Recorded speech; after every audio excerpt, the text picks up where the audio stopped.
Welcome to our next lecture, students. In the last lecture, what we studied about the dipole. Okay, we studied about the dipole.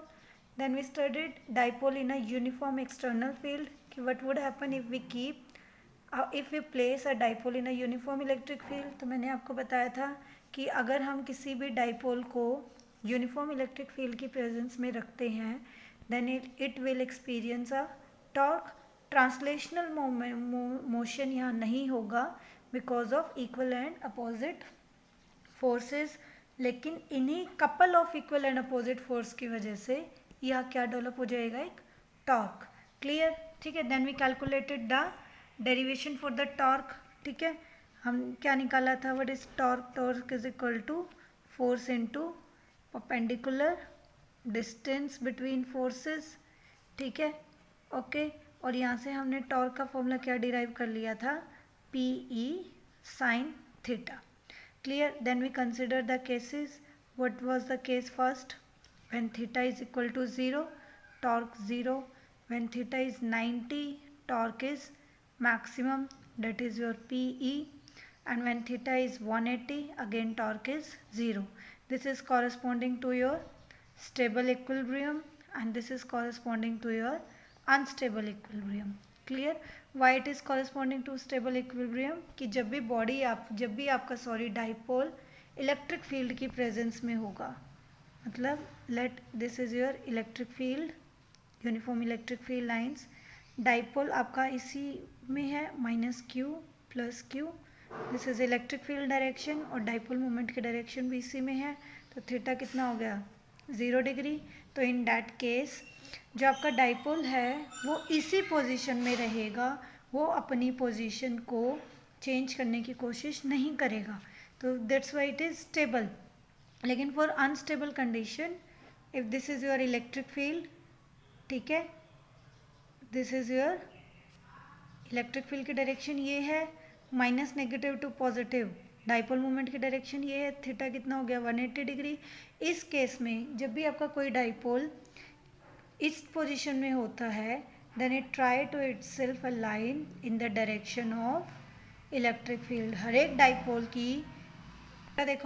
Dipole की हमेशा कोशिश क्या होती है कि वो अपनी पोजीशन को किसके डायरेक्शन में अलाइन करने की कोशिश करता है, इलेक्ट्रिक फील्ड के डायरेक्शन में. That's why it is unstable equilibrium and this was the condition for your stable equilibrium. ठीक है, यहाँ तक हमने लास्ट टाइम स्टडी कर लिया था.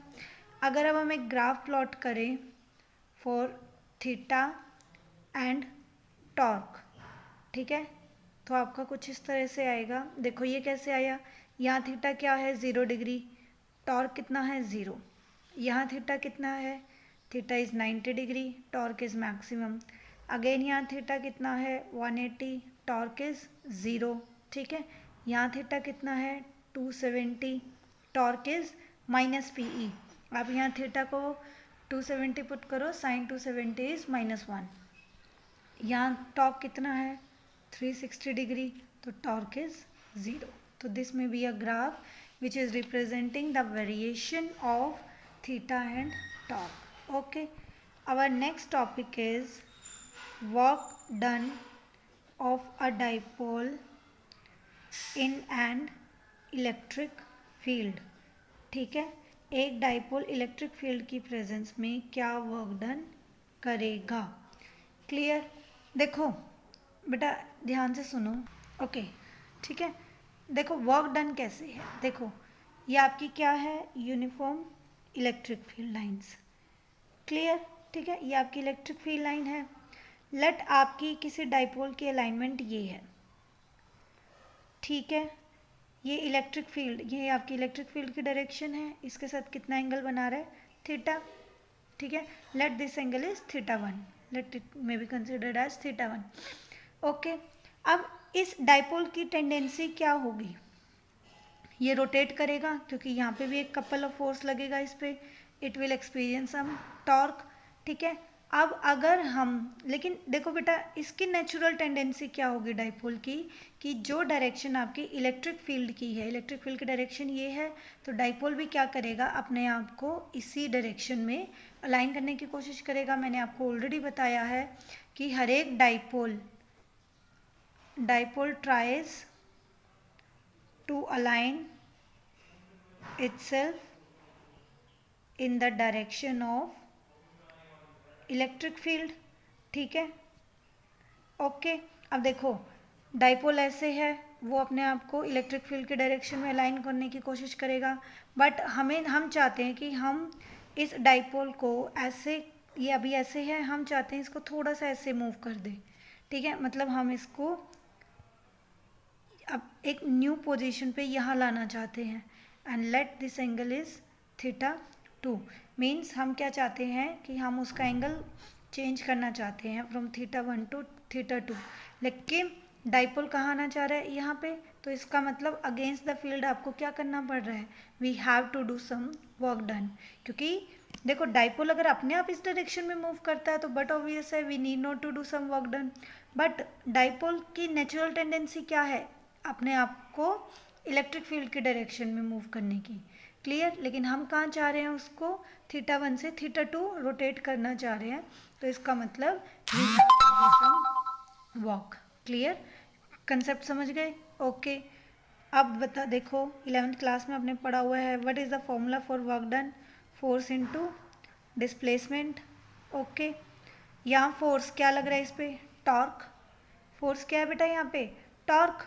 क्लियर, ठीक है। और यहाँ डिस्प्लेसमेंट किसका होगा, एंगल का। Let it be theta. Let, अभी हमने इसको इस चेंज में फॉर्म में चेंज नहीं किया है, what ever be the angular displacement. Clear, ठीक है, क्लियर, ठीक है। तो यहाँ पे फोर्स कौन सा लग रहा है, लीनियर फोर्स तो है नहीं, रोटेशनल फोर्स है, तो वो फोर्स आपका क्या बन जाएगा, टॉर्क। एंड डिस्प्लेसमेंट क्या होगा, एंगुलर डिस्प्लेसमेंट। क्लियर, ठीक है। ये हो गया आपका वर्क डन का एक फॉर्मूला। लेकिन ये जो वर्क डन आप करोगे, देखो टॉर्क का फॉर्मूला क्या होता है बेटा, टॉर्क का फॉर्मूला होता है PE साइन थीटा। अगर आपने थीटा को यहाँ से हल्का सा यहाँ वेरी किया है तो आपका थीटा क्या हो जाएगा, चेंज हो जाएगा, और उसके कॉरस्पॉन्डिंग क्या चेंज हो जाएगा, टॉर्क। क्लियर, ठीक है। तो इसका मतलब जो थीटा आप यहाँ कंसिडर कर रहे हो उसके लिए आपका जो टॉर्क है वो क्या होना चाहिए, constant. It should be constant. तो आपको यहाँ पे थीटा की वो स्मॉल वैल्यू कंसिडर करनी पड़ेगी, for that your torque is considered as a constant. Clear, ठीक है। ऐसा नहीं है, क्यों बेटा, क्योंकि वर्क डन तो फिर वेरी करता रहेगा। मान लो आपने थीटा एक रेंज में ले लिया, थीटा आपने ले लिया, मान आप 30 डिग्री से 60 डिग्री चेंज करना चाह रहे हो, 30 डिग्री का इसमें डिफरेंस है। लेकिन आप ये देखो कि जैसे 35 डिग्री भी होगा, साइन 35 और 40 की वैल्यू अलग अलग है, तो उसके लिए टॉर्क की वैल्यू भी क्या होगी, अलग होगी। क्लियर, तो इसका मतलब वर्क डन भी क्या निकलेगा, यहाँ तो अलग अलग वैल्यूज के लिए अलग अलग निकलेगा। क्लियर है। लेकिन नेट हम क्या निकालना चाह रहे हो, नेट की हमें थी 30 डिग्री से 60 डिग्री तक जाने के लिए नेट हमें क्या निकालना है, वर्क डन। लेकिन यहाँ नेट वर्क डन तो नहीं निकलेगा। यहाँ अगर आप 35 वैल्यू पुट करोगे तो it will give the work done corresponding to 35, 40 put करोगे तो it will give you work done corresponding to 40 degree. तो now how we will calculate the net work done. Physics में हमें हमारे पास इसका एक ही सॉल्यूशन होता है, वट इज, हाँ जी क्या है वो, it is integration, but obvious. ठीक है, तो we consider a small work done, okay, ठीक है, कॉरस्पॉन्डिंग टू डी थीटा। हमने एक बहुत ही स्मॉल एंगल कंसिडर कर लिया, बहुत ही स्मॉल, और इस स्मॉल एंगल के कॉरस्पॉन्डिंग जो हमारा टॉर्क है वो क्या है, कांस्टेंट। क्लियर, तो वर्क डन, उसके कॉरस्पॉन्डिंग हमारा जो वर्क डन निकलेगा वो भी क्या निकलेगा, डी ओमेगा। ठीक है, तो अब आपको मान लो θ1 है आपका 30 डिग्री, θ2 है 60 डिग्री, 30 से 60 में आपने इसको स्मॉल स्मॉल डी थीटा में क्या कर लिया, डिवाइड कर लिया। ओके, क्लियर, ठीक है। तो आपके स्मॉल स्मॉल वर्क डन्स निकल जाएंगे। आई थिंक क्लियर है ये कंसेप्ट कि हमने क्यों डी ओमेगा कंसिडर किया, क्यों डी थीटा, हमने डायरेक्ट ये चीज़ कंसिडर क्यों नहीं की, क्योंकि बेटा आप जब भी पूरा थीटा कंसिडर करोगे तो उसके कॉरस्पॉन्डिंग हमारा टॉर्क कांस्टेंट नहीं है। क्लियर, टॉर्क को कांस्टेंट कंसिडर करने के लिए हमें एक small amount of angle consider करना पड़ेगा जिसके कॉरस्पॉन्डिंग टॉर्क हमारे क्या होगा, कांस्टेंट। क्लियर, ठीक है। तो इसका मतलब आपका डी ओमेगा क्या निकला, torque d theta. Now we have to calculate the net work done. ठीक है, net work done will be tau d theta. और कहाँ से कहाँ तक कंसिडर करना है? From theta 1 to theta 2. Already ये मैंने आपको बता दिया. From theta 1 to theta 2. Theta 1 से थीटा 2 तक जाने में आपको कितना वर्क डन करना पड़ेगा? Integration of tau d theta. ठीक है, theta 1 to theta 2. What is tau? P E sine theta d theta. ये बन गया आपका complete work done. Okay, theta 1 to theta 2. P E क्या है आपका? कांस्टेंट. अंदर क्या बचा? Sine theta d theta. Sine theta का integration minus cos theta, minus मैंने बाहर ले लिया, theta 1 to theta 2 into P E. तो ये वर्क डन आपका क्या आ गया? Minus p E cos theta 2 minus cos theta 1 and corresponding to p e cos theta 1 minus cos theta 2. Clear? So this is the final expression for the work done which will be done in moving a dipole, sorry, not in moving, in rotating a dipole from theta 1 to theta 2. Clear? ये case simple है, consider करो तो बेटा कर लो.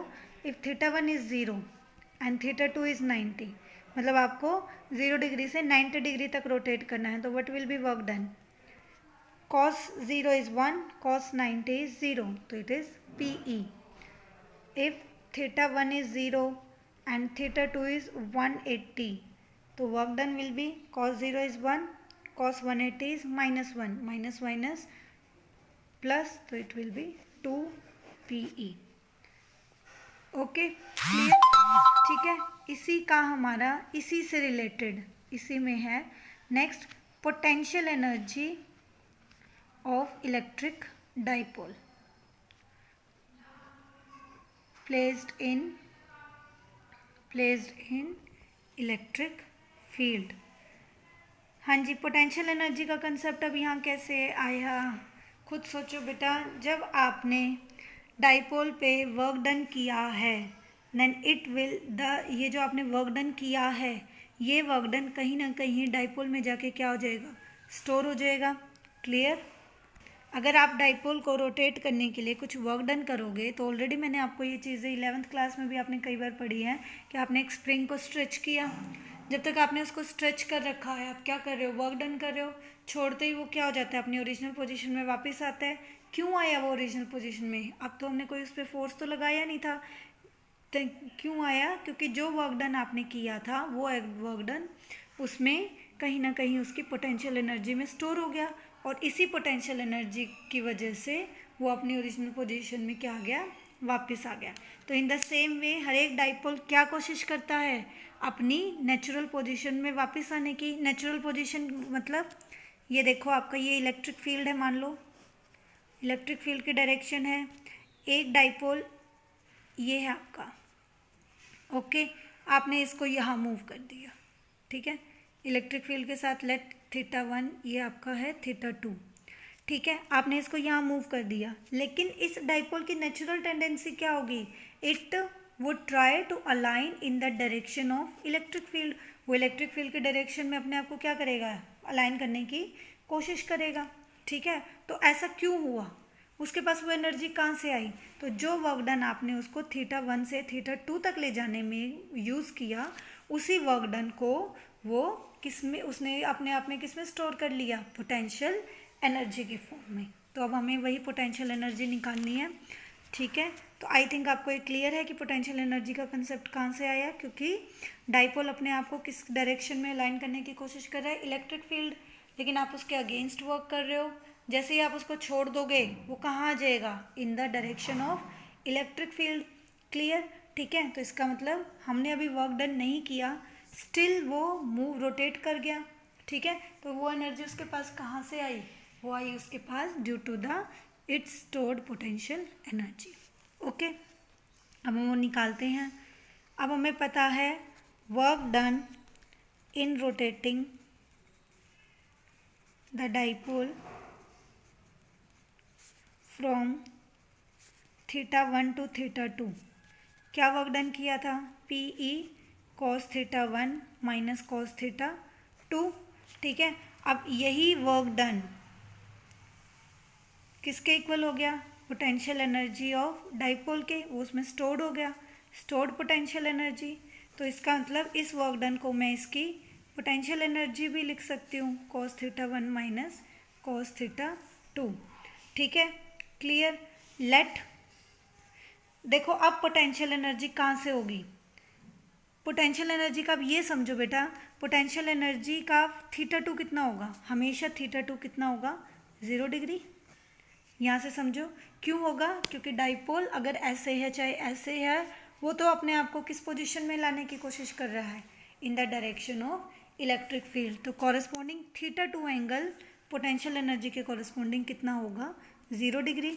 तो late हम मान लेते हैं थीटा 1 कितना है आपका 90, मतलब थीटा 1 ये जो एंगल है, ठीक है, मतलब इनिशियली लेट ये डाइपोल आपका इस तरह से है, ये इलेक्ट्रिक फील्ड के क्या है, परपेंडिकुलर। तो अब यहाँ से यहाँ तक अपने आप को अलाइन करने में डाइपोल को कितनी एनर्जी की, कितनी पोटेंशियल एनर्जी उसकी होगी, देखो cos थीटा 2 0, चलो ठीक है, it is 0, cos theta 1 90, clear, cos 0 is 1, cos theta 1 90 is 0, तो it would be minus p e, clear. ठीक है, तो थीटा 1 मैंने क्या माना 90 degree, cos 90 is 0, cos 0 is 1, ठीक है, तो 0 minus 1 it is u is equal to minus p e. और अगर इसको 90 से किसी एंगल पे आना है तो ये क्या हो जाएगा, potential energy will be equal to minus p e. Theta 1 तो 90 है, ये मैंने कोई भी एंगल मान लिया, it would be minus cos theta 1, clear. इसका मतलब आपका पोटेंशियल एनर्जी का फॉर्मूला क्या है, माइनस पी ई कॉस थीटा 1, क्योंकि थीटा 2 तो हमने क्या मान लिया 90 डिग्री, ये एक रेफरेंस मान लिया कि वो 90 से मूव कर रहा है चाहे इधर चाहे इधर। इनिशियली अगर मैं कॉस थीटा को 0 मानूँ तो यू कितना होगा minus p e, clear, okay. Theta 1 को अगर मैं 90 मानूँ, मतलब वो 90 पे ही है, तो इट वुड बी 0, क्योंकि उसी पोजीशन पे कहीं रोटेट तो किया नहीं। और थीटा 1 को अगर मैं 180 मानूँ तो यू कितना हो जाएगा आपका पी ई, क्योंकि कॉस 180 इज -1। तो इसका मतलब मिनिमम पोटेंशियल एनर्जी किस ओरिएंटेशन के कॉरस्पॉन्डिंग आ रही है, ध्यान से देखो, एक आ रहा है पी ई और एक माइनस पी ई। छोटा कौन सा है, पी ई या माइनस पी ई, नेगेटिव वैल्यू पॉजिटिव से छोटी होती है, चाहे ये 0 है बट स्टिल आप देखो 0 -1 -2, इनमें छोटी वैल्यू 0 से भी कौन सी है -2, क्लियर। तो ये आगे corresponding to minimum value and this is your maximum value, ठीक है, क्लियर। तो हम अगर ग्राफ प्लॉट करें तो it would be like something like that, ये आपका थीटा, ये आपके पोटेंशियल एनर्जी, देखो ये कितना है, theta is equal to 0, theta equal to 0 पे ये कितनी वैल्यू है minus p e, clear, okay, ठीक है, ये वैल्यू ये क्या है आपका, ओके, क्लियर है सबको, theta is equal to minus p E, okay, theta is equal to 0 minus p e, theta is equal to 90 0, theta is equal to 180 p e, clear, ठीक है। तो ऑलवेज कीप इन माइंड कि corresponding to 0 आपकी सबसे minimum potential energy आई है, minimum potential energy है तो इसका मतलब क्या है, वो एक स्टेबल पोजीशन है। यहाँ मैक्सिमम पोटेंशियल एनर्जी आई है तो इसका मतलब यहाँ से वो अपने आप को अलाइन करने की कोशिश करेगा क्योंकि एनर्जी मैक्सिमम है, ठीक है। तो this was about the dipole, clear, I hope ये आपको क्लियर है। Now in next lecture we will start with Gauss theorem.